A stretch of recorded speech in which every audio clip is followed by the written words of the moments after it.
ప్రభువు రక్షకుడైన యేసుక్రీస్తు నామమున కూడి వచ్చిన మీకు అందరికీ హృదయపూర్వకమైన శుభములు, వందనాలు. మరి మీకందరికీ గిడియోన్స్ ఇంటర్నేషనల్ వనస్థలీపురం క్యాంప్ తరఫున మరి మీకు అందరికీ శుభములు. మరి మమ్మల్ని ప్రేమతో ఆహ్వానించి మీ మధ్యలో మాకు ఈ దినము మరి గిడియన్స్ ప్రత్యేకమైన దినముగా కేటాయించిన మరి సంఘ కాపరికి, మరి అలాగే సంఘ పెద్దలు అమ్మకి కూడా ప్రత్యేకమైన వందనాలు. మంచిది. మరి మనందరము 30 నిమిషాలు ఉంది, మనకి 30 నిమిషాల్లో ముగిస్తాను. సో మధ్యలో ఒకవేళ మీకు ఏదైనా ఏవో విషయాలు చెప్తా ఉంటాడు అనిపించినప్పుడు ఎప్పుడు ముగిస్తాడా అనే భయం అవసరం లేదు మీకు. కరెక్ట్గా 1:00కి ముగిస్తాను. సో 30 minutes, ఓకేనా? సో మనందరం కలిసి రోమీయులకు రాసిన పత్రిక 12వ అధ్యాయము 4 నుంచి 8 వచనాలు, 4 నుంచి 8 వచనాలు చదువుతాం. నేను చదువుతాను. దేవుని దగ్గర మైక్ ఉందా? ఒక్క శరీరములో మనకు అనేక అవయవములు ఉండినను ఈ అవయవములన్నిటికీ ఒక్కటే పని ఎలా ఉండదో అలాగే అనేకులమైన మనము క్రీస్తులో ఒక్క శరీరముగా ఉంది ఒకరి కొరకు ఒకరము ప్రత్యేకముగా అవయవమై ఉన్నాము. మనకు అనుగ్రహింపబడిన కృప చొప్పున వేర్వేరు కృపావరములు కలిగిన వారమై ఉన్నాము కనుక ప్రవచనవరమైతే విశ్వాస పరిమాణం చొప్పున ప్రవచింతము, పరిచర్య అయితే పరిచర్యలో, బోధించువాడైతే బోధించటంలోను, హెచ్చరించువాడైతే హెచ్చరించటంలోను పని కలిగి ఉండు. పంచిపెట్టువాడు శుద్ధ మనసుతోను, పై విచారణ చేయువాడు జాగ్రత్తతోను, కరుణించువాడు సంతోషముతోను పని జరిగిపోలేదు. కృపా కనికరం గల మా ప్రభువా, జీవాధిపతి నా తండ్రి, పరిశుద్ధుడా నీకు వందనాలు నాయన. మరి చదవబడిన ఈ నేత్ర భాగాల్లో నుంచి సత్యమైన నువ్వు ఉద్దేశించిన భావాన్ని వెల్లడిపరిచి మాతో కూడా మాట్లాడమని ప్రార్థిస్తున్నాం. వంటివాడను నీ సన్నిధిలో ఉన్నాను. నీ ఆత్మ చేత అభిషేకించి నా నోటిని నీ బోరగా వాడి కూడి వచ్చిన మా అందరితో మాట్లాడవలసిందిగా నజరేయుడైన యేసుక్రీస్తు నామమున ప్రార్థించి వేడుకుంటున్నాం తండ్రి. ఆమేన్, ఆమేన్. మరి మన మధ్యలో దైవజనులు కూడా అలాగే మరియు Vanasthalipuram Gideons Vanasthalipuram camp Chaplin గారు రాజేంద్ర కుమార్ గారు కూడా ఉన్నారు. మరి వారికి ప్రత్యేకమైన వందనాలు. ఎందుకంటే ఈరోజు ఆయన వాక్యం చెప్పాలి నిజానికి, కానీ మరి మేము మా వైఫ్ అంటా ఉన్నది, నాతో పాటు మా వైఫ్ కూడా వచ్చింది, Grace she my wife. So తను అడుగుతా ఉన్నది, మనం ఈ సండే అంటే మేము ఇంట్లో కూడా ఆరాధన చేస్తాము, లేకపోతే ఎక్కడన్నా పిలిస్తే వాక్య పరిచయకు వెళ్తాము. సో తనకు ఆశ ఏంటంటే ఈ వారం మనము చర్చికి వెళ్దామని అన్నది. నేను సరే వెళ్దామని చెప్పాను. ఆ తర్వాత అలా మరి మేము రాజేంద్ర గారి ఇంటి దగ్గరలో నుంచి మేము వస్తున్నప్పుడు మొన్న వెళ్దాం అనుకున్నాము, వెళ్ళలేదు, ఒకసారి కాల్ చేసి అడుగుతాము అని కాల్ చేశారు. కాల్ చేస్తే ఆయన మేమే మీ ఏరియాకి వస్తున్నాము, ఎల్పికి మీరు కూడా రండి, అలాగే మరి వాక్యం ఏమైనా పంచుకుంటారా అని అడిగారు. వాక్యం ఇస్తారంటే నేను ఖచ్చితంగా వస్తానని చెప్పాను. ఎందుకంటే నేను ఇక్కడ ఒక 1 రోజులు ఉందామని వచ్చాను. 1 రోజుల్లో ఆల్రెడీ 20 రోజులు అయిపోయినాయి. ఇంకా 10 రోజులు మరి కుటుంబంతో గడపాలన్న ఆశతో ఉందన్నమాట. అందుకనే వేరే వాళ్ళకి ఎవరికి సమయం ఇవ్వలేదు. మరి అడిగారు నాకు ఈ మీ మధ్యలో ఈ రోజు నిలబడ్డానంటే మరి ఆ దేవుడు మరి తన ద్వారా మీ మధ్యలోకి నన్ను దేవుడు తీసుకొచ్చాడు. అయితే మరి ఇదంతా యాదృచ్ఛికంగా జరిగింది కాదు, ఖచ్చితంగా దేవుడు ఆయన ప్రణాళికలో ఈ రోజు నన్ను మీ మధ్యలో నిలిపాడు. ఈరోజు మీరు ఇక్కడ ఉన్నారంటే కూడా మీరు అనుకోవచ్చు, ఇక ఎక్కడికో ఒక దగ్గరికి వెళ్ళాలి కదా అని వచ్చిన వాళ్ళు కొద్దిపడి ఉండొచ్చు. సో లేకపోతే క్రమంగా వెళ్ళేవారు కాబట్టి ఆ క్రమం ప్రకారం వచ్చి ఉండొచ్చు అనుకుంటున్నారేమో. కానీ ఈరోజు ఖచ్చితంగా మీరు కూడా, నేను ఎలాగా దేవుడి ప్రణాళికలో ఇక్కడ ఉన్నానో మీరు కూడా ఈరోజు దేవుడి ప్రణాళికలోనే ఇక్కడ ఉన్నారు. మరి ఇంత ప్రణాళిక ఉన్నటువంటి ఈ దినమున దేవుడు మనతో ఏం మాట్లాడుతూ ఉన్నాడో చూద్దాము. మరి ఇక్కడ మనం చదువుకునే లేఖన భాగాల్లో ప్రాముఖ్యంగా చెప్పబడిన మాటలు ఏంటివి? ఏమో వినపడలేదు అసలు, అంటే ఎవరు చూడలేదు చదువుతున్నప్పుడు.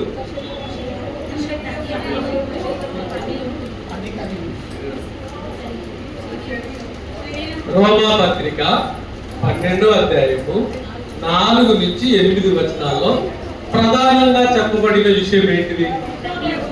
కృపావరం. Thank you sister. ఒక్కరు కాస్త గమనిస్తా ఉన్నారు చదివిన కృపావరములు.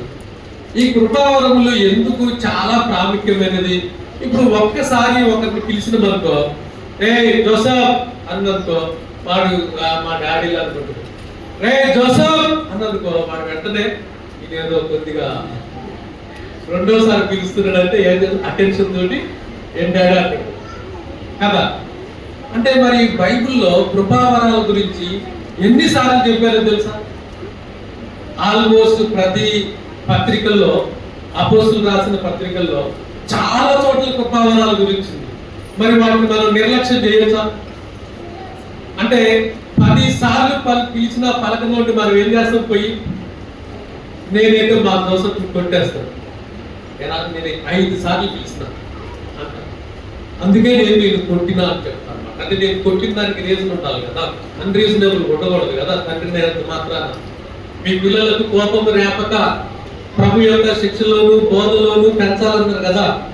కాబట్టి వాడికి రీజన్ చెప్తే వాడికి so there is a reason why my father నా తండ్రి నన్ను ఎందుకు కొట్టాడు అంటానికి కోపం రేపొద్దు కనుక.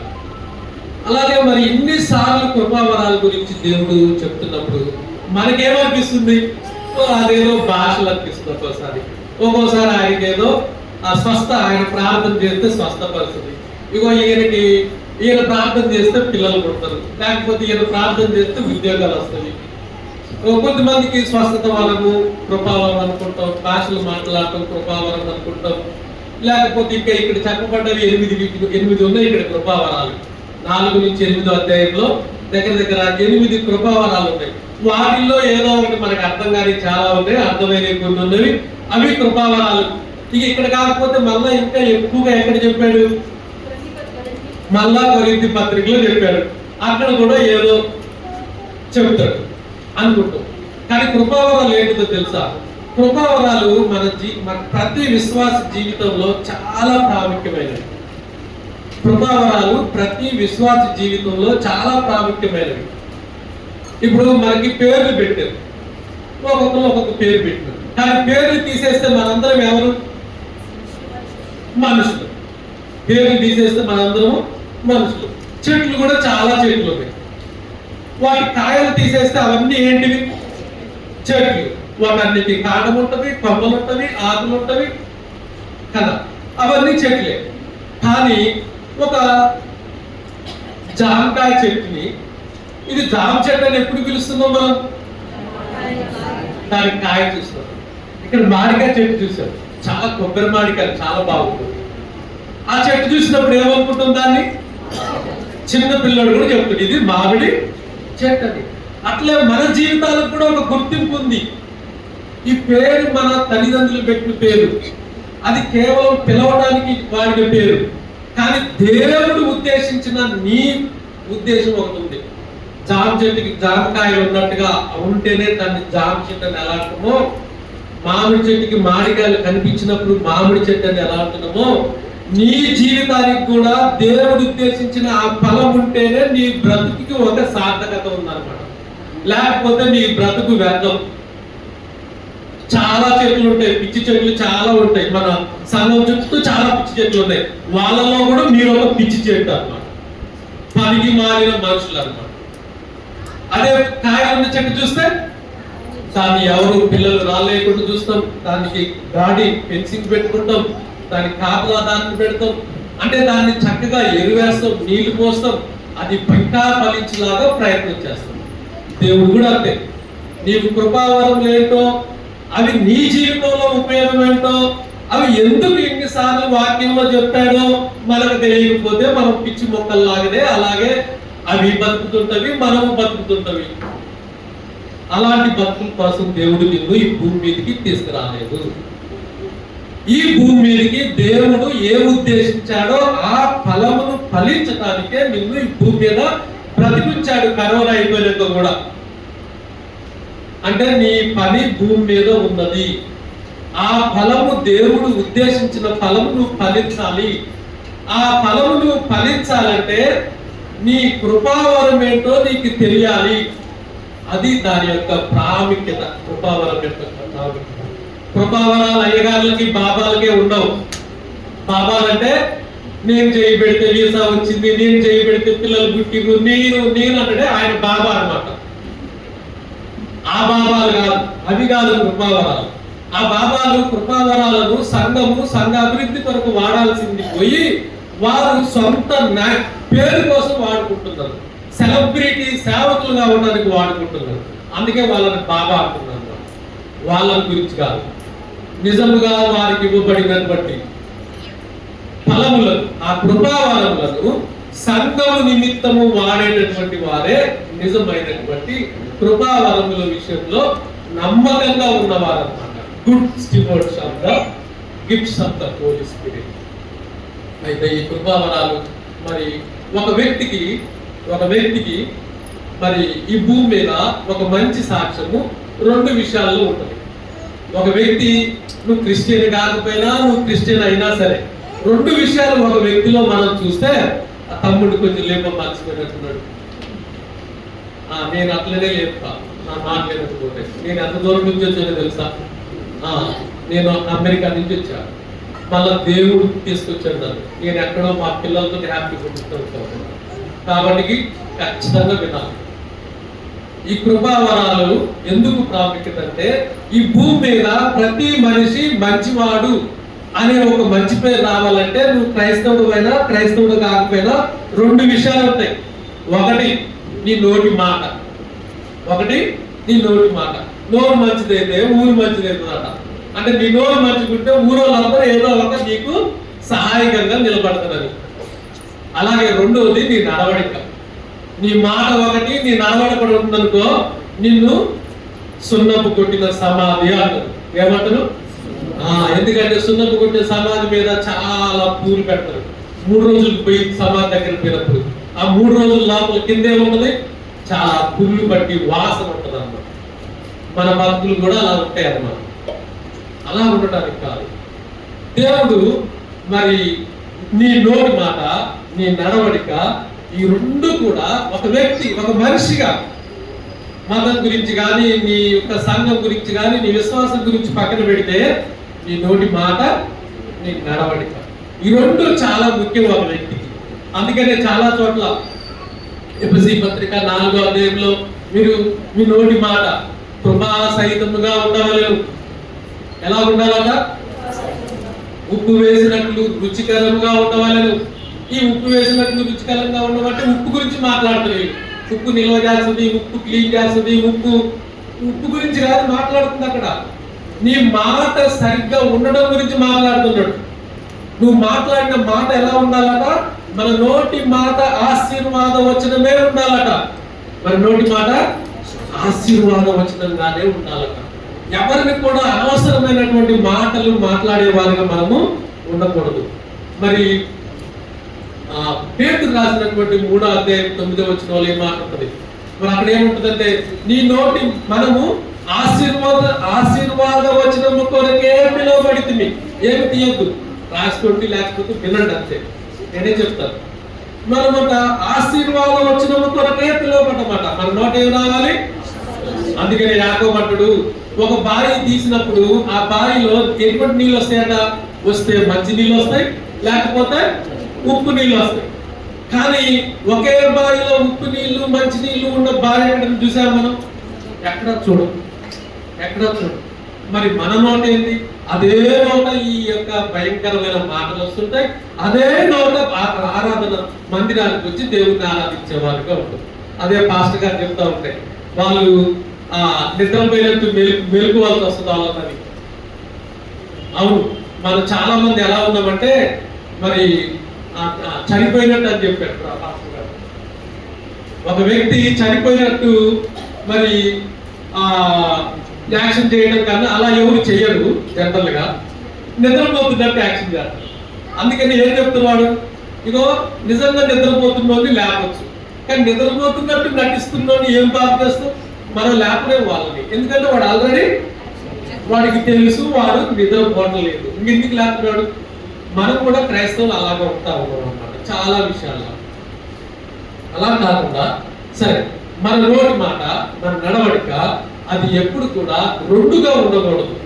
అందుకనే ఒక పిక్చర్ ఉంటుంది, ఒక వాట్సాప్ లో ఒక నాలుగు ఉంది, రెండు నాలుగులు ఉన్నాయి వాళ్ళ నోట్లలో. ఈ రెండు నాలుగుల ఫోటో చూస్తే ఏమనిపిస్తుంది వాళ్ళని చూసినప్పుడు? అరే భలే చేసాడు అనిపిస్తుంది, అవునా కదా? ఎందుకు అలా? రెండు నాలుగులు కనిపిస్తున్నాయి కాబట్టి. రెండు నాలుగులు ఎవరికి ఉంటాయి? కరెక్ట్ చెప్పింది తమ్ముడు, పాముకు ఉంటాయి. పాము దేనికి సూచనగా మన బైబిల్లో ఎక్కువ సార్లు చెప్పబడ్డది? అపవాదికి సూచనగా. అంటే మన అందరము ఇలా రెండు రెండు మాట్లాడుతున్నామంటే మనం ఎవరి సంబంధులము? మన బతుకులు ఇంకా అపవాది సంబంధులుగానే ఉన్నాయి అన్నమాట. అంటే మన నోటి మాట మన నడవడిక పొంతన లేనప్పుడు, అలా పొంతన లేనప్పుడు ఏమంటారంటే యథార్థత లేని బతుకులు అంటారు.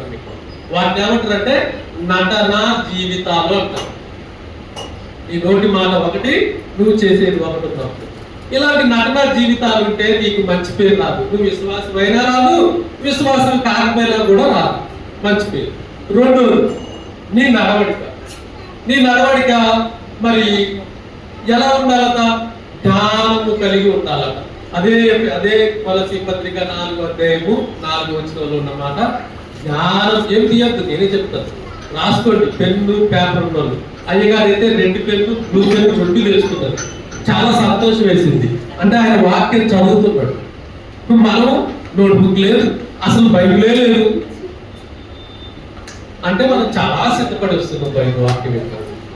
ఒక పక్క ఏమో అయ్యగారు అయ్యా వాక్యం దొరకడం కష్టమైంది, వాక్యం దొరకట్లేదు, వాక్యం కరువైపోతుంది, దానికోసం మేము ప్రయాసపడుతున్నాము, అనేక మందికి బైబిల్ పంచుతున్నామంటే మన దగ్గర ఉన్న బైబిల్ కూడా తెచ్చుకోం. అసలు బైబిల్ కూడా తిరిగాం. అయితే మీకు బెస్ట్ ఈరోజు బెస్ట్ ఏంటో తెలుసా మీకు? నేను మిమ్మల్ని బైబిల్ చూడమంటలేదు, నోట్బుక్ ఉంటే రాసుకోండి. ఇంకొక స్టెప్ అన్నమాట. బైబిల్ అందరి దగ్గర ఉంటుంది, నోట్బుక్ పెన్ను అందరి దగ్గర ఉంటుంది, చాలా తక్కువ మంది దగ్గర ఉంటుంది. వాళ్ళు నిజంగా సిద్ధపడి ఉంటుంది అన్నమాట. సో సరే ముందుకెళ్దాం. సో మన నడవడిక అక్కడ ఏముంటుందంటే జ్ఞానము కలిగి నడుచుకునేది అని ఉంటుంది. మన నడక ఎలా ఉండాలట? జ్ఞానం కలిగి నడుచుకోవాలి. ఈ జ్ఞానం కలిగి నడుచుకోవటం అంటే వాక్యానుసారంగా నడుచుకోవటం, అది ఈజీగా ఉంటుంది. మరి వాక్యానుసారంగా నడుచుకోవటం అంటే ఏంటి? వాక్యం చాలా ఉన్నది, అన్నీ మనం నడుచుకోలేము. కానీ మనం చాలా తెలియగలం కదా. మనం ఏం చేస్తామంటే మనకి ఇష్టమైందేమో ఆచరిస్తాం, మనకి ఇష్టం లేదేమో అది వేరేగా ఉన్నది, లేకపోతే మాకు తగదు అని మనం ఆచరించాం. కానీ జ్ఞానము కలిగి నడుచుకోవటం అంటే దేవుని వాక్యానికి లోబడటమే. నీకు నచ్చిందా నచ్చలేదా ఇక్కడ ఆప్షన్ లేదు. నీకు మల్టిపుల్ చాయిస్ క్వశ్చన్ లాగా నీకు ఆప్షన్ లేదు, ట్రూ ఆర్ ఫాల్స్ లాగా ఆప్షన్ లేదు. నీకు ఒకటే ఆప్షన్. నువ్వు జ్ఞానం కలిగి నడుచుకోవడం అంటే ఖచ్చితంగా దేవుని వాక్యానికి లోబడటమే జ్ఞానానికి మూలము. అదే జ్ఞానం కలిగి నడుచుకోవడం. అయితే మరి జ్ఞానం కలిగి నడుచుకున్నట్లో మరి ఏముంటుందంటే జ్ఞానం కలిగి నడుచుకున్నట్లో చాలా కష్టం ఉంటుంది. నిజం చెప్పాలంటే చాలా చాలా కష్టం. మన బతికేదో మనం బతకడం చాలా ఈజీ. ఎందుకో తెలుసా? జ్ఞానం కలిగి బతకాలంటే ఎందుకు కష్టం అని తెలుసా? జ్ఞానం కలిగి నిజంగా నువ్వు వాక్యానుసారమైన జ్ఞానం కలిగి బతికితే నువ్వు ఇతరుల కోసం బతకాలి. చాలా కష్టంగా. ఏదో నా భార్య కోసం బతుకుతారంటే నేను బాగా నా భార్యని క్షమిస్తాను, ప్రేమిస్తాను. నీ పిల్లల కోసం బ్రతకంటే నా పిల్లల్ని బాగా ప్రయోజకులు చేస్తా, చదువు చెప్పిస్తా అనుకుంటావు. కానీ వేరే వాళ్ళ కోసం బతకమంటే నా బ్రతుకు వేరే వాళ్ళ కోసం ఆలోచిస్తాను, బతకలేదు. మనకు వచ్చిన జీతంలో కనీసం 10% సంఘాన్ని కూడా తీసుకురా. చాలా సిగ్గు. ఎవరికి సిగ్గుపడాల్సిన విషయం అన్నమాట. మరి కాబట్టి దేవుడు మరి జ్ఞానం కలిగి నడుచుకోవడంలో ఇతరుల కోసం బతకటమే ఉంటుంది. ఎన్ని వాక్యాలు ధ్యానం చెయ్యి. ఇది అందరికి ఇప్పుడే రాదు, ఇది ఇప్పుడే అర్థం కాదు. నీ జీవితంలో నువ్వు ఎదుగుతున్న కొద్దీ నీకు ఇది అర్థమవుతా ఉంటుంది. అరే బతకనేది నా కోసం బతికేది కాదు, బతకనేది నేను నా సహోదరుడి నిమిత్తం బతికేదని. యేసుప్రభు వారు ఎప్పుడో చెప్పాడు, యోహాను సువార్త 3:16 ఏమనంటే, చెప్తాను, నేను మీకోసం ప్రాణం పెట్టాను, నా కోసం నేను ప్రాణం పెట్టలేదు. నేనేదో సాధించుకోవడం కోసం నేను ప్రాణం పెట్టుకోలేదు, మీకోసం నేను ప్రాణం పెట్టాను. అయితే ఏం చేయమంటావు ప్రభా? మా కోసం ప్రాణం పెట్టావు, మంచిదే. మమ్మల్ని ప్రేమించావు, మంచిదే. అయితే మమ్మల్ని ఏం చేయమంటావు? మనల్ని ఏం చేయమంటే, నీవు నీ సహోదరుడి నిమిత్తము ప్రాణం పెట్టమన్నావు. ఎవరి నిమిత్తం? ప్రభా, నేను బతికి తగ్గిస్తే చావైతే మేలే. ఈ డైలాగ్ చాలా ఈజీ. బ్రతికి క్రీస్తు అంటే ఏంటి? వేరే వాళ్ళ కోసం బతకడమే బ్రతికంటే క్రీస్తు. నువ్వు ప్రార్థన చేసుకోవడం, బైబిల్ చదవడం, సంఘాలకు వెళ్ళడము, ఫ్యామిలీ ప్రేయర్, ఇదంతా ఏందో తెలుసా? భక్తి. భక్తి చాలా ఉంది అందరికి. ఏమి లేదో తెలుసా? భయం లేదు. భయభక్తులు గలవారు ధన్యులందరూ చాలా ఈజీ. దొంగ పదాలు అంటారు వాటిని, ఈజీగా చెప్పేస్తారు. కానీ వాటిలో చాలా భక్తి అంటే చాలా చాలా కష్టం. భక్తి చాలా ఈజీ, భయం చాలా కష్టం. భయం ఏంటి తెలుసా?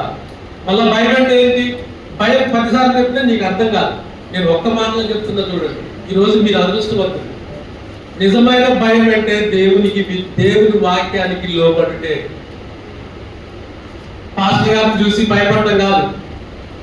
ఒక ఆమె మరి పాస్టర్ గారు చాలా ప్రార్థన చేస్తుందట సంఘంలో. ఇది ఎంత ప్రార్థన పనులు ఉంది అని చెప్పేసి ఒకసారి మరి వాళ్ళ ఇంటికి అటువైపు పోయినప్పుడు, ఇంత ప్రార్థనా పరులు కాదు కదా, వాళ్ళ ఇంటికి పోవాలని పోయిందట. వాళ్ళ ఇంటికి కాంపౌండ్ వాల్ ఉంది కదా, కనపట్టలేదు. మీ ఎంట్రెన్స్ దగ్గర పోయేసరికి ఈమె మాట్లాడుతుందట, ఇక బూతులు. ఈమె మా స్వార్థం లాగానే ఉందే అనుకుంటున్నాడు పాస్టర్ గారు. ఆమె స్వార్థమ్మనే, ఆ స్వార్థమ్మనే, ఏదో ప్రార్థన చేసిన స్వార్థమ్మనే. అలా ఉండదు అన్నమాట. సరే, మనము వచ్చిన పాయింట్ ఏంటంటే, మరి నడవడిక ఖచ్చితంగా దేవుని వాక్యానికి విధేయత చూపడమే. భయం అంటే దేవుని వాక్యానికి విధేయత చూపడమే. ఆమెకి భక్తి చాలా ఉంది స్వార్థమ్మకి, అందుకే ఇక్కడ బాగా పెద్దగా ప్రార్థన చేస్తుంది, పెద్దగా ఆరాధన చేస్తుంది. కానీ భయం ఉందా? లేదు. ఎందుకంటే భయం ఉంటే ఏం చేసి ఉండాలి? తన భర్తకు లోబడేదిగా ఉండాలి, తన భర్తను ప్రేమించేదిగా ఉండాలి, తన పిల్లలను భర్త యొక్క సంరక్షణ పోషణ చూసేదిగా ఉండాలి, ఇంటి పని చేసేదిగా ఉండాలి. మరి she should be the manager of her house. అలా ఉంటుంది ఆమె. ఆమె నోట ఉప్పు నీళ్లు తీయని నీళ్లు వచ్చేదిగా ఉండదు ఆమె.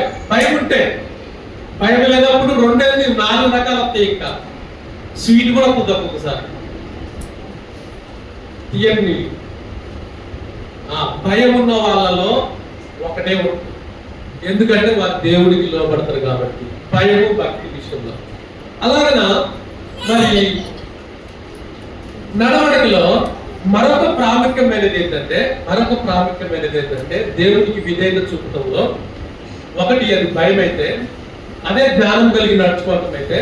నిజమైన జ్ఞానం కలిగి నడుచుకోవటం అంటే ఇతరుల కోసం బ్రతకటం అంటే, మరి ఇతరుల కోసం బ్రతకటం అంటే ఏంటి? నీ ఇల్లు రాసి పని చెప్తున్నావా? మేము ఎవరు అడగట్లేదు, మీ ఇల్లు అడగట్లేదు. మీ బ్యాంక్ బ్యాలెన్స్ లో ఎప్పుడు డబ్బులు అడుగుతున్నామా? మేము ఎవరు మీకు డబ్బులు అడగట్లేదు.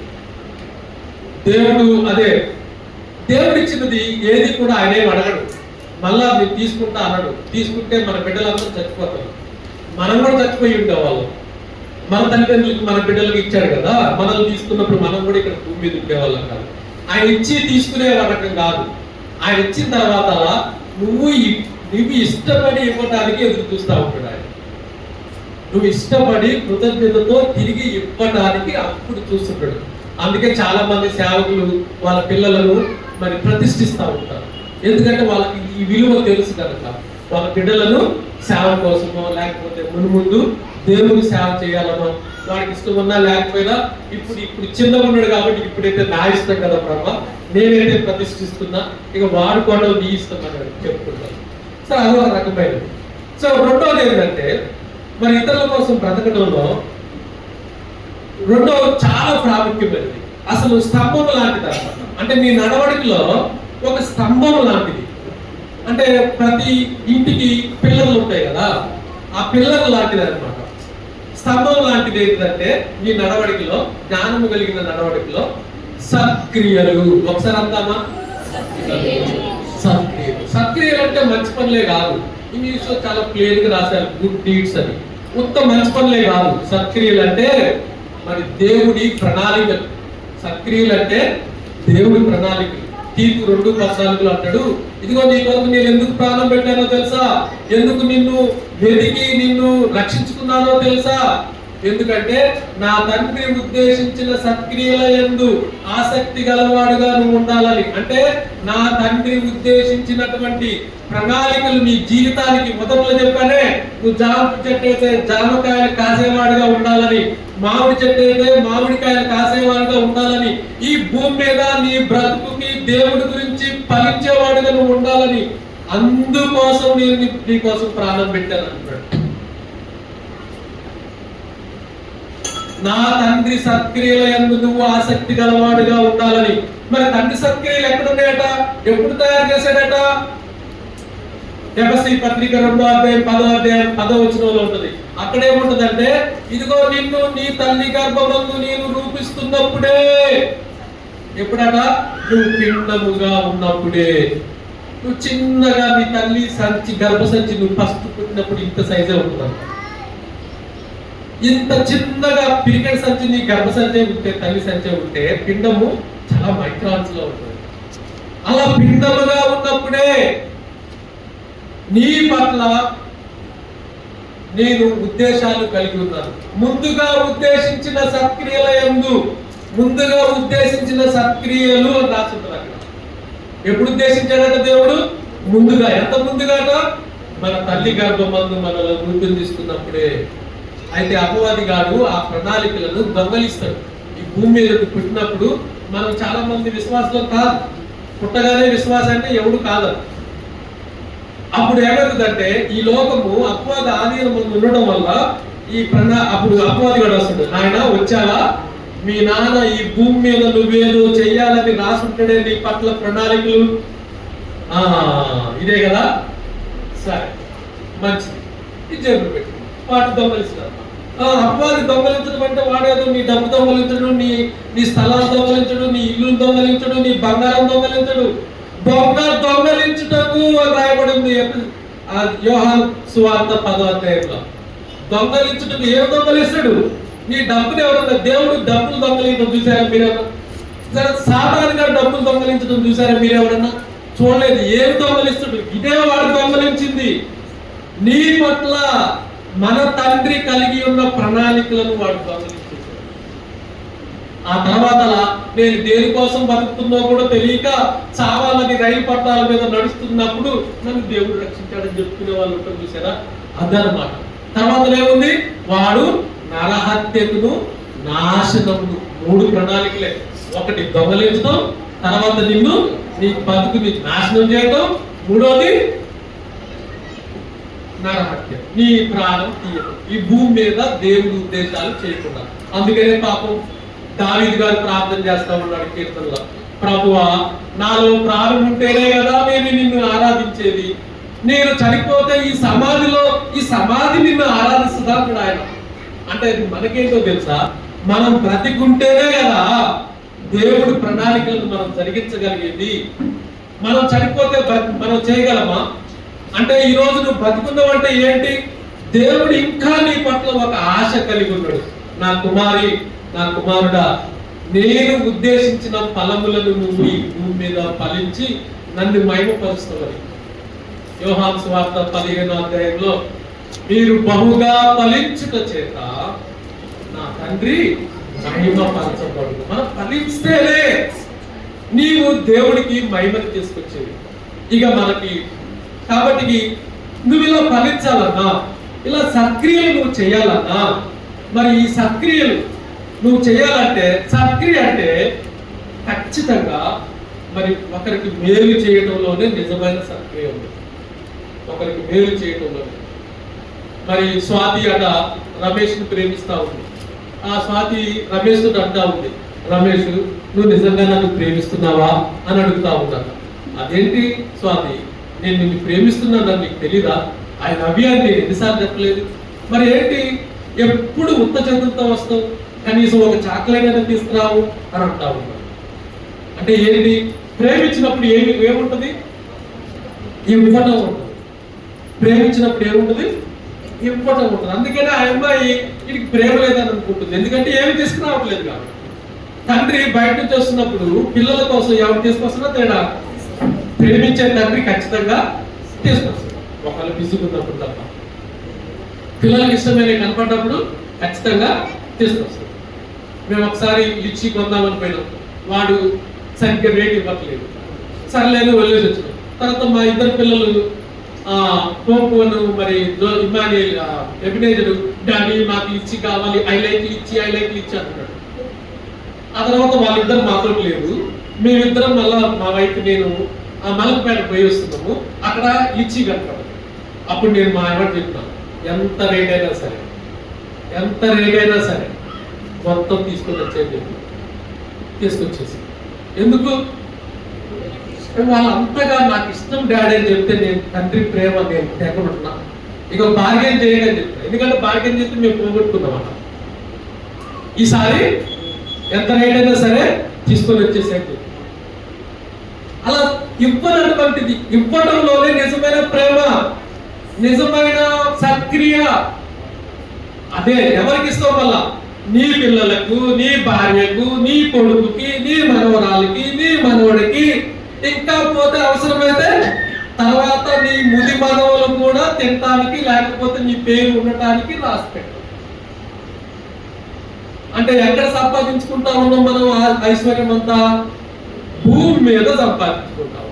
దేవుని వాక్యం ఎంత క్లియర్ గా చెప్తా ఉంది, మీరు భూమి మీద ధనమును సమకూర్చుకోవద్దు. భూమి మీద మీరు ధనమును సమకూర్చుకుంటే అది దొంగలించబడదు, లేకపోతే పురుగులు పట్టును, లేకపోతే అది చిలుపు పట్టి పాడైపోదు. దొంగలించవచ్చు మరి. కాబట్టి అది ఎప్పటికైనా ఈ భూమి మీద నీ ఆస్తి ఉండదు. కాబట్టి నువ్వు నీ కుమారుడి కోసం, నీ తర్వాత నీ కూతురు కోసం, నీ మనవడి కోసం, తర్వాత మనవరాల కోసం నువ్వు ఆస్తులు సంపాదిస్తే ఆ తర్వాత వాళ్ళు అనుభవిస్తారన్న గ్యారంటీ కూడా లేదు. ఎందుకంటే నిజమైన ఆశీర్వాదము, యెహోవా ఆశీర్వాదము ఐశ్వర్యము కలగజేయును సామెతలు. నిజమైన దేవుని ఆశీర్వాదం అట ఐశ్వర్యం కలగజేయడం. అంతేగాని నువ్వు భూమి మీద వారి కోసం కూడగొట్టడం వల్ల వాళ్ళు ఆస్తి పనులు అవ్వరు. వాళ్ళు ఏదో ఒక రోజు దాన్ని పోగొట్టుకోవచ్చు, లేకపోతే దాని వల్ల వాళ్ళ జీవితాలు పాడుబడి కావచ్చు. అయితే అందరూ వాళ్ళ అవ్వరు. ప్రార్థన చేసే తల్లిదండ్రులు ఉంటారు కదా, వాళ్ళు బట్టికి కాస్త వాళ్ళ ప్రార్థన వల్ల వాళ్ళ పిల్లలు వాళ్ళ స్వాస్థాన్ని అనుభవించే అవకాశం ఉంది. సరే, మళ్ళా మనం డివైడ్ అవుతున్నాం, ఒకటైపోయింది. సరే, సో మంచి పనులు అనేవి ఇతరులకు ఇవ్వడంలోనే ఉంది. అందుకనే 1 తిమోతి మరి 6వ అధ్యాయము 17, 18, 19 వచనాల్లో ఏముంటుందంటే, నిజముగా నీ పిల్లలకు నీకు మంచి భవిష్యత్తు కోసం, అక్కడ ఏమంటుందంటే రాబో కాలము వారికి అని రాసి ఉంటుంది. రాబో కాలం అంటే ఫ్యూచర్. అంటే నీ వారికి మంచి భవిష్యత్తు ఉండాలంటే నువ్వు ఔదార్యం కలిగిన వాడుగా ఉండు అన్నాడు. స్టాక్ మార్కెట్ లో పెట్టు, ల్యాండ్ లో పెట్టు, ఇల్లు కట్టు అని చెప్పట్లేదు. ఔదార్యం కలిగిన వాడుగా ఉండు, సక్రియలు చేసేవాడుగా ఉండు, ఇతరులకు నీకు కలిగిన దాంట్లో భాగం ఇచ్చేవాడుగా ఉండు, మేలు చేసేవాడుగా ఉండు అని అంటా ఉన్నాడు. కానీ మరి ఇట్లా బంగారంలో కానీ, స్టాక్లో కానీ, ల్యాండ్లో కానీ, ఇల్లులో కానీ వీటిల్లో వారి కోసం పోగు చేయమని చెప్పట్లేదు. ఖచ్చితంగా దేవుడు భూమి మీద కూర్చుకోవద్దు, శాశ్వతమైన పరలోకమందే మనం కూర్చుకోవాలని చెప్తా ఉన్నాడు.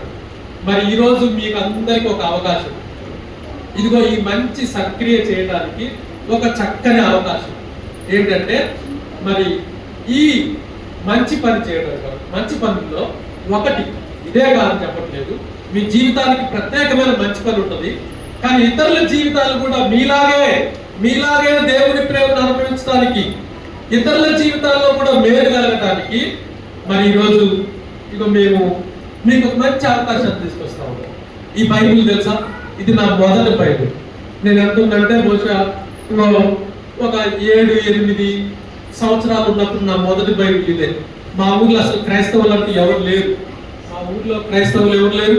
మా అమ్మ నాన్న క్రైస్తవులు కాదు. మా ఊర్లోనే లేరంటే మా అమ్మ నాన్న ఎందుకు క్రైస్తవులు అవుతారు. కానీ అప్పుడు మా దగ్గర పట్టణంలో నుంచి, టౌన్లో నుంచి ఒక పాస్టర్ గారు వచ్చి ఆయనకి గిడియన్స్ వాళ్ళు ఇచ్చిన ఈ ఫ్రీ బైబిల్స్ ఇస్తే ఇదే నా మొదటి బైబిల్. ఈ మొదటి బైబిల్, ఈ బైబిలే నా జీవితాన్ని మార్చింది. నేను యేసుక్రీస్తు నమ్ముకున్నాను. ఆ తర్వాత నా కుటుంబం అంతా దేవుడు నమ్ముకున్నాను. మా అమ్మ నాన్నకు కూడా నేను బాప్తిజం ఇచ్చాను, వాళ్ళు దేవుడు నమ్ముకున్నారు. ఆ తర్వాత మరి నేను వ్యక్తిగతంగా నేను మారాను, నా కుటుంబం మారింది, నా పిల్లలు కూడా దేవుడి వాక్యం నేర్చుకుంటూ పెరుగుతున్నారు. ఎందుకంటే ప్రభు యొక్క శిక్షలో బోధలో కడతారు కదా, నా బిడ్డలు కూడా పెడుతున్నారు. మరి ఈ చిన్న బైబిల్ ఒక దినాన మరి ఇలాగా మనలాగా సంఘంలో దేవుడు నమ్ముకున్నటువంటి వారు చేసిన సక్రియ మూలంగానే ఇది ఈరోజు నేను సంఘ పాస్టర్లకు ట్రైనింగ్ ఇస్తాను. ఆంధ్ర తెలంగాణలో 26 సెంటర్లలో.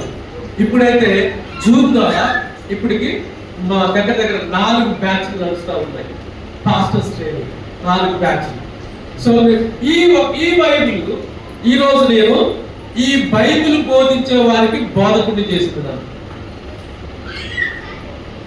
ఈ బైబిల్ 3 హాస్పిటల్స్ కి మేనేజింగ్ డైరెక్టర్ గా ఉన్న నన్ను భూమి మీద సంపాదించుకోవడం ముఖ్యం కాదు, పరలోకమందు ధనం సమకూర్చుకోవడం ముఖ్యం అంటే నేను అది కూడా వదిలేసి వచ్చేసాను. ఈ సత్క్రియ, ఎవరో చేసినటువంటి ఈ సత్క్రియ నా జీవితంలో ఇలాంటి సత్క్రియలకు దారితీసింది. ఈరోజు మీకు కూడా ఒక అవకాశం ఉంది ఈ సత్క్రియ చేయాలి. ఈ సత్క్రియ చేయాలంటే డబ్బులే మేము అడగట్లేదు, డబ్బులే ఇవ్వాల్సిన అవసరం లేదు. ప్రార్థన నంబర్ 1. ప్రార్థన కూడా చేయొచ్చు. ఎందుకంటే ఈ బైబిల్ పంచుతున్నప్పుడు ఎవరో ప్రార్థన చేస్తుంటారు, అయ్యా ఈ బైబిల్ ఎవరి చేతుల్లోకి వెళ్తుందో వారు రక్షణ పొందినట్లుగా సహాయం చేయని ప్రార్థిస్తే ఆ బైబిల్ నన్ను మరి దేవుని దగ్గరకు నడిపించింది. అలాగే ఈరోజు మీరు చేసే ప్రార్థన. సో ఒకటి, దయచేసి డబ్బులే కాదు, మీరు ప్రార్థన కూడా చేయొచ్చు. ఈ బైబిల్ చాలా వేల బైబిల్ పంచిపెడతాం. నేను కూడా వెళ్ళాను, ఇందాక రాజేంద్ర గారు చెప్పినట్టుగా సెయింట్ మేరీస్ ఇంజనీరింగ్ కాలేజ్. ఆ రోజైతే దగ్గర 4,000 బైబిల్స్ పంచుతున్నాం. ప్రతి స్టూడెంట్ చేతిలో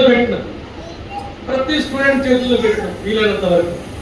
ఆ విధంగా మరి మీరు కూడా ప్రార్థించేస్తే మీరు ఎవరి చేతుల్లో అయితే ఈ బైబిల్ వెళ్తుందో వారిని దేవుడిలోకి రావడానికే సహాయపడతారు. రెండోది, మీరు మెంబర్షిప్ తీసుకోవచ్చు.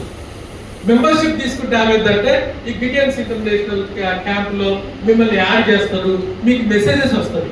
మీరు ఎక్కడైనా డిస్ట్రిబ్యూషన్కి వెళ్తున్నప్పుడు, లేకపోతే ఎక్కడైనా ఈ యొక్క బైబిల్ పంపిణీ కార్యక్రమాలు చేస్తున్నప్పుడు వీటికి మీరు కూడా పాల్గొనడానికి వాలంటరీగా రావచ్చు. సాటర్డేస్ సండేస్ మీకు వీలున్నప్పుడే వాలంటరీగా రావచ్చు.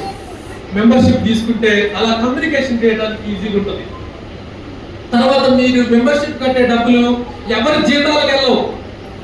నేను పాస్టర్లకి వాక్యం చెప్పినప్పుడు నాకు ఏ కానుక రాలేదు. రెండోది ఎప్పుడో తెలుసా, నాకు ఎక్కడ కానుక పెట్టండి, ఇక గిడియన్స్ వరకు నేను వాక్యం చెప్పినప్పుడు. ఎందుకంటే గిడియన్స్ లో నా వాక్యం చెప్పిన వాళ్ళకి, నా ప్రెజెంటర్కి, నా క్యాబినెట్ మెంబర్స్ కి, నా లైఫ్ టైం మెంబర్స్ కి ఎవ్వరికి మీరు ఇచ్చిన ₹1 కూడా ఇవ్వరు. అన్ని ఈ బైబిల్ ప్రింటింగ్కే పోతాయి. వేల క్యాంపులు ఉన్నవి, వేల క్యాంపులు అన్నిటి కలిపి ఒక ఆఫీస్ ఉంటుంది. వాళ్ళకి కొంత అడ్మినిస్ట్రేటివ్ ఎక్స్పెన్సెస్ ఉంటాయి తప్ప వేల బ్రాంచ్ల్లో ఒక్క దగ్గర ఉంటే పెద్ద ఏమి నథింగ్ అన్నమాట. కానీ మీరు ఇచ్చే ప్రతి రూపాయి మీ మెంబర్షిప్ లో ఇది కష్టం అనిపిస్తుందేమో మీకు మెంబర్షిప్ డబ్బులు కట్టడం కొంతమందికి లేదు. That money goes to printing this Bible. ఈ బైబిల్ ముద్రణకే ఆ డబ్బులు వెళ్తాయి. ఆ తర్వాత మరి వాలంటరీగా మీరు రావచ్చు. తర్వాత ఆఖరిగా సో యూ కెన్ ప్రే. రెండవది you can participate becoming a member of the Gideons. ఆ తర్వాత మరి becoming a volunteer to the Gideons. So అలాగా మీరు పార్టిసిపేట్ చేయొచ్చు. ఇక మూడవది, యూ కెన్ ప్రొవైడ్. ఒకవేళ నీకు ఉద్యోగం, నువ్వు రాలేదు, నువ్వు వీటి కార్యక్రమాలకు వెళ్ళలేదు, నీకు అంత సమయం లేదు, అయితే నీవు యూ కెన్ ఆల్సో ప్రొవైడ్. ఆ ప్రొవిజన్లో మరి నువ్వు ఈరోజు అయ్యో నాకు తెలియదు, ఈరోజు నేను తీసుకురాలేదు డబ్బులు అనుకుంటున్నావేమో, ఈరోజు నేను అవసరం లేదు. మరి పాస్టర్ గారు చాలా సన్నిహితుడు గిడియన్స్. ఎట్లాగా రాజేంద్ర అంకులు అని అంటున్నాడు కదా, రాజేంద్ర గారు చిన్నప్పటి నుంచి తెలిసిన ఆయన బర్నబా లాంటి వారు రాజేంద్ర గారు. నన్ను కూడా ప్రోత్సాహపరిచినటువంటి వ్యక్తి గిడియన్స్ లో. సో అలాగా మరి శాంసన్ పాస్టర్ గారి దగ్గర నంబర్ ఉంది. మీరు ఆ పాస్టర్ గారిని అడిగితే ఆయన నంబర్ ఇస్తాడు, మీరు కాల్ చేయొచ్చు. మీకు కుదిరిన సమయంలో డైరెక్ట్ గా గిడియన్స్ ఇంటర్నేషనల్కే మీ మనీని పంపొచ్చు, యూపీఐ ద్వారా కూడా. ఈ రోజే కాదు, తర్వాత కూడా. ఈ రోజు మీరు ఒక నిర్ణయం చేయండి, మేక్ ఏ డెసిషన్. ప్రభు ఇంత మంచి సత్క్రియ, ఎందుకంటే దేవుని వాక్యానికి మించినది ఏంటి ఉందా ఈ భూమి మీద? ఒక వ్యక్తిని మార్చగలదు, ఆ వ్యక్తి జీవితాన్ని మార్చగలదు, వారి కుటుంబాన్ని మార్చగలదు, వారి ఊరిని కూడా మార్చగలదు. సమరయ స్త్రీకి దేవుడు వాక్యం చెప్పిన ఏమైంది? ఊరంతా మార్చిపోయింది తెలుసా? ఒక ఊరిని మార్చగలరు. ఇంకోటి అన్నిటికంటే ఇంకోటి గొప్ప జమున, జాగ్రత్తగానండి, ఒక తరాన్ని మార్చగలరు. ఒక తరాన్ని మార్చగలరు. ఇంత శక్తి ఉంది ఈ బైబిల్. దీనికి ఒక్క 40 రూపాయలు. ఇంత మంచి బైండింగ్, ఇంత చక్కటి క్వాలిటీ ప్రింటింగ్ 40 రూపీస్. ఒక్క 40 రూపాయలు నువ్వు స్పేర్ చేయలేదా? ఒక్క ఇడ్లీ 40 రూపాయలు అండి, గ్యాస్ పెరిగిందని. ఇప్పుడు ఎన్నిసార్లు మనం ఈ టిఫిన్ తీయడం మానేయలేదు? ఆ 40 రూపాయలు తీయొచ్చు కదా. ఒక 40 రూపీస్ ఒక బ్రేక్ఫాస్ట్. ఎంత బడ్డీ! నేను ఎక్కడ చెప్తున్నా 40 రూపీస్. చిన్న బండి వాడి దగ్గర 40 రూపాయలు బ్రేక్ఫాస్ట్. ఒక్క బ్రేక్ఫాస్ట్ స్కిప్ చేస్తే ఈజీగా స్కిప్ చేయొచ్చు, ఏం పర్లేదు. ఎర్లీ లంచ్ చేయొచ్చు 12 గంటలకి కదా. You can sponsor A Bible.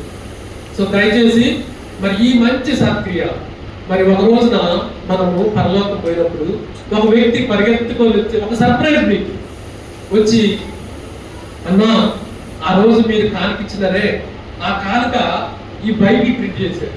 ఆ బైబిల్ ప్రింట్ చేసింది గిడియన్స్ వాళ్ళు.